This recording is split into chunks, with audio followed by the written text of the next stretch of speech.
266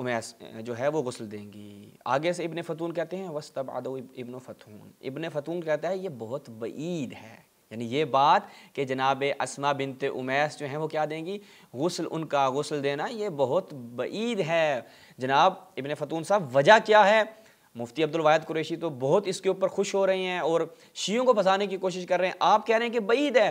ابن فتون کہتا ہے کیونکہ مجھے پتہ ہے معاملہ گڑبڑ ہو جائے گا، اس سے راہ فرار اسی صورت میں اختیار کیا جا سکتا ہے کہ آپ اس واقعے کا سرے سے انکار کر دیں۔ کیوں؟ فَإِنَّ أَسْمَاءَ كَانَتْ حِينَئِذٍ زَوْجَ أَبِي بَكْرِ الصِّدِّيقِ، کیونکہ اس وقت جناب اسماء کیا تھیں؟ ابو بکر صدیق کی زوجہ تھیں، تو پس کیسے ہو سکتا ہے کہ وہ جناب فاطمہ سلام اللہ علیہ کے غسل میں شریک ہوں؟ تو یہ کیا ہے؟ بہت زیادہ ایک بعید معاملہ ہے۔ اب یہ جناب ابن حجر اسقلانی اپنی اس کتاب میں نقل کرتے ہیں۔ اس کے بعد ابن حجر اسقلانی اپنی ایک اور کتاب ملاحظہ فرمائیں تلخیص الحبیر میں، جب اس میں جاتے ہیں تو اس کی دوسری جلد ملاحظہ فرمائیں، اس کے صفحہ نمبر 285، یہاں پر آ کے کہتے ہیں کہ میں ابن حجر اسقلانی اپنی پچھلی کتاب میں اس مطلب کو ٹھیک سے نگل نہیں سکا، اس لیے میں نے چاہا کہ میں اس کے اوپر تھوڑا سا تسلی سے گفتگو کروں اور معاملے کو رفع دفع کرنے کے لیے اس کی تعویلات کروں تاکہ ہم اہل سنت جو ہیں وہ اس سے راہ فرار اختیار کر سکیں۔ اب دیکھیں جو ان کے اعلام ہیں، علماء ہیں، یعنی ابن حجر اسقلانی جس کو کیا امیر المؤمنین فی الحدیث کہا جاتا ہے متاخرین میں، وہ اس معاملے کی گہرائی کو جان چکا تو اس نے کہا کہ اب اس سے ہمیں دور بھاگنا ہے۔ ملاحظہ فرمائے اسی کو نقل کرتے ہوئے کیا کہتا ہے، وہی روایات نقل کرتا ہے۔ جناب فاطمہ نے وصیت کی کہ ان کو غسل دیا جائے، جناب اسماء غسل دیں اور امیر المومنین غسل دیں، اور پھر مختلف اسناد اور طرق سے اس روایت کو نقل کرنے کے بعد کہتا ہے ثم تعقبہ بان ھذا فیہ نظر، وہ کہتے ہیں اس بات میں مجھے اشکال ہے۔ کیوں؟ وہ کہتے ہیں لأن اسماء بنت امیس فی ھذا الوقت کانت عند ابی بکر الصدیق، اس وقت جناب اسماء بنت امیس جو ہیں وہ کس کے پاس تھیں؟ کس کی زوجیت میں تھیں؟ جناب ابو بکر کی زوجیت میں تھیں۔ اور آگے دیکھیں اب یہ اس میں اشکال کیوں ہے، وَقَدْ ثَبَتَ، اور یہ چیز ثابت شدہ ہے، اس سے انکار ممکن نہیں، أَنَّ أَبَا بَكْرَ لَمْ يَعْلَمْ بِوَفَاتِ فاطمہ، کہ جناب ابو بکر جو ہیں وہ حضرت زہرا کی وفات سے لا علم تھے، ان کو خبر ہی نہیں تھی۔ کیوں؟ لما فی الصحیح من حدیث عائشہ ان علی دفنہ لیلا، کیونکہ صحیح بخاری میں صحیح مسلم میں یہ روایات موجود ہیں، اور اس سے یہ چیز ثابت ہے کہ جناب عائشہ سے جو روایت ہے اس سے یہ ثابت ہے کہ مولا کائنات نے امیر المؤمنین نے حضرت فاطمہ کو رات کی تاریکی میں دفن کیا، در حالانکہ جناب ابو بکر اس سے لا علم تھے۔ تو پس کیسے ممکن ہے، خود کہتا ہے کون؟ جناب ابن حجر اسقلانی کہتے ہیں پس کیسے ممکن ہے کہ ان کی زوجہ یعنی حضرت ابو بکر کی زوجہ غسل دے دے اور ان کو معلوم نہ ہو؟ تو بس یہاں پہ آپ نے کیا کرنا ہے، اس سے دور بھاگنا ہے۔ تو اس سے وہ انکار کر رہے ہیں کیونکہ یہ ان کے گلے میں خار ہے، خار کی مانند ہے، کانٹے کی مانند ہے، اور اس ہڈی کو نگلا نہیں جا سکتا۔ تو اگلنے کے لیے کیا کرنا ہے، سرے سے اس واقعے کا انکار کر دینا ہے۔ تو جناب مفتی عبدالواحد قریشی صاحب شیعوں سے سوال نہیں کریں، آپ کے اپنے ہی علماء نے اس کا خود جواب دیا کہ ہم اس کو نہیں مانتے کہ جناب اسماء بنت امیس وہاں پہ موجود تھی، اس لیے سیانے بنیں اور خاموشی اختیار کریں یا پھر انکار کر دیں۔ ملاحظہ فرمائیں ایک اور یہاں پر ایک مطلب ہمیں دیکھنے کو ملتا ہے السنن الکبریٰ، جب ہم اس میں جاتے ہیں تو یہاں پر ایک بڑی زبردست روایت ہے کہ فقط یہ نہیں کہ جناب ابو بکر جو ہیں وہ لا علم تھے اور انہوں نے غسل و کفن اور ان معاملات میں تجہیز و تکفین و تدفین کے جو بھی مراحل تھے اس میں شرکت نہ کی، ان کو اطلاع نہیں تھی، بلکہ جناب عائشہ ان کو بھی اجازت نہ دی گئی۔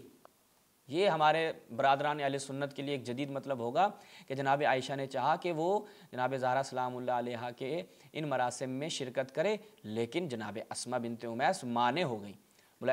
ملاحظہ کریں اپنی اسکرین پر السنن الکبریٰ بیہقی کی کتاب، اس کی جب چوتھی جلد میں ہم جاتے ہیں، چوتھی جلد میں صفحہ نمبر 56، کیونکہ صفحہ نمبر میں اکثر نہیں بتاتا تو بعض احباب کی طرف سے کہا جاتا ہے کہ آپ صفحہ نمبر بتایا کریں۔ جب ہم اس میں جاتے ہیں تو 111 نمبر باب ہے، اس کی 6930 نمبر روایت، اس میں دیکھیں کیا ہے جی، کہ جب جناب زہرا سلام اللہ علیہ فلما توفیت رضی اللہ عنہا جاءت عائشہ، جب جناب زہرا سلام اللہ علیہ وفات پا جاتی ہیں تو جناب عائشہ آتی ہیں، اور داخل ہونا چاہتی ہیں۔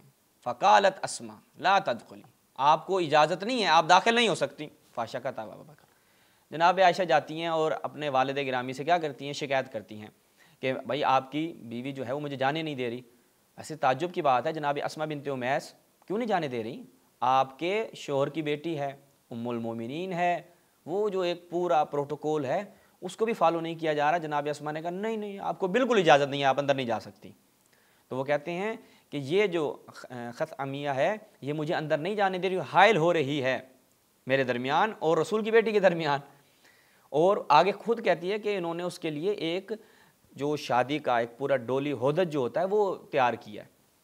اچھا، ابو بکر آتے ہیں، فجا ابو بکر، جناب ابو بکر آتے ہیں، فوقف علی الباب، دروازے پہ آ کر رک جاتے ہیں۔ فقالا یا اسما ما حملک، یعنی تجھے کیا مسئلہ ہے، یعنی کیوں حائل ہو رہی ہے، کیوں منع کر رہی ہے رسول کی بیویوں کو رسول کی بیٹی کے پاس جانے سے، کیوں روک رہی ہے؟ فقالت امرتنی، جناب اسما کہتی ہیں مجھے جناب فاطمہ نے منع کیا ہے کہ کوئی داخل نہ ہو۔ تعجب کی بات ہے، سوال ہے، ہم بارہا یہ برادران اہل سنت سے سوال پوچھ چکے ہیں کہ دیکھیں جناب اسما بنت امیس کو اگر وہاں پہ موجود نہ ہوتی، جناب اسما بنت امیس، یعنی دیکھیں وصیت کی کہ اسما شریک ہو، یہ توجہ کرنے والی بات ہے، جناب اسما ان معاملات میں شریک ہوں تاکہ ان کو وہاں پر آنے سے روکا جائے، کیونکہ مرد امیر المومنین اگر موجود ہوں تو وہ ایک خاتون کو روکنا ایک مشکل بات ہے، اور اگر کوئی اور خاتون ہوتی تو جناب عائشہ ان کے کہنے سے نہ رکتی۔ دیگر زوجات کا آپ نے حال دیکھ چکے ہیں، صحیح بخاری اور مسلم میں کیا روایات ہیں، زینب بنت جہش جیسی رسول کی بیوی، ان کو جناب ان کے ساتھ رسول کی موجودگی میں جھگڑا کرنا اور ان کو گالم گلوچ کرنا، یہ صحیح بخاری مسلم کی روایات ہیں۔ تو جناب اسما بنت امیس کا ہونا ضروری تھا، کیونکہ ان کے سامنے انہوں نے کوئی بات نہیں کرنی تھی۔ جناب عائشہ نے کیوں نہیں کرنی تھی، اس کی وجہ بھی خود ہم اہل سنت روایات سے آپ کے سامنے رکھ دیتے ہیں تاکہ واضح ہو جائے۔ ہم چلتے ہیں معجم الکبیر میں، یہ آپ سرچ کریں گے تو مختلف کتابوں میں آپ کو یہ روایت مل جائے گی۔ ملاحظہ فرمائیں، المعجم الکبیر، جناب احمد طبرانی کی کتاب، الجزء الرابع والعشرون، اس کی یہ 24ویں جلد ہے۔ جب اس میں ہم جاتے ہیں تو یہاں پر کیا دیکھتے ہیں، ملاحظہ فرمائیں صفحہ نمبر 156 پہ کیا کہتی ہیں، کنت صاحب عائشہ، یعنی میں جب رسول اللہ اور جناب عائشہ کا عقد ہوتا ہے اور وہ رخصتی ہو کے جانا چاہتی ہے تو میں وہ تھی کہ جس نے عائشہ کو تیار کیا اور رسول اللہ کے پاس لے کے گئی۔ تو اس وجہ سے بھی جناب عائشہ جو ہیں وہ جناب اسما کے سامنے کوئی چوں چرا کرنے کی جسارت نہیں کر سکتی تھی۔ تو اس لیے یعنی یہ کہا جا سکتا ہے کہ حضرت فاطمہ نے جو وصیت کی کہ جناب اسما اس وقت وہاں پہ موجود ہوں تاکہ ان لوگوں کو روکا جا سکے۔ اب نہ تو جناب عائشہ وہاں پر آ سکی، اور بیان کر چکے ہیں کہ حضرت ابوبکر بھی وہاں پہ نہیں تھے، تو یعنی ان افراد کا تمام ان مراسم میں شرکت نہ کرنا یہ چیز واضح دلیل ہے کہ یہ جو کہا جاتا ہے علماء اہل سنت کی جانب سے اہل بیت کے درمیان اور ان کے درمیان، ان کے جو یہ چہتی ہستیان کے درمیان شیر و شکر والا معاملہ تھا، گل و بلبل والا معاملہ تھا، بالکل بھی ایسا نہیں ہے، آپ اصلاً ثابت نہیں کر سکتے۔ اور خود آپ کے علماء نے انکار کیا کہ اسما بنت امیس وہاں پر نہیں تھی، یہ بہت بعید ہے، اس میں اشکال ہے، ہم اہل سنت اس کو نہیں مانتے، میں ایک سنی عالم اس کو نہیں مانوں گا۔ ابن حجر اسقلانی کہتا ہے کیونکہ اگر اس کو مان لیا تو کیا جواب دوں گا کہ ابو بکر کی بیوی تو شرکت کرتی ہے ان تمام چیزوں میں لیکن ابو بکر کو خبر نہیں رکھا جاتا۔ تو یہ مفتی عبدالواحد قریشی صاحب شیعہ سے سوال نہیں کریں، آپ کے اپنے علماء نے اس کا بہترین جواب دیا ہے۔ انشاءاللہ مومنین مزید بھی ان کے اعتراضات کے جوابات کے ساتھ آپ کی خدمت میں حاضر ہوں گے۔ والسلام علیکم ورحمۃ اللہ۔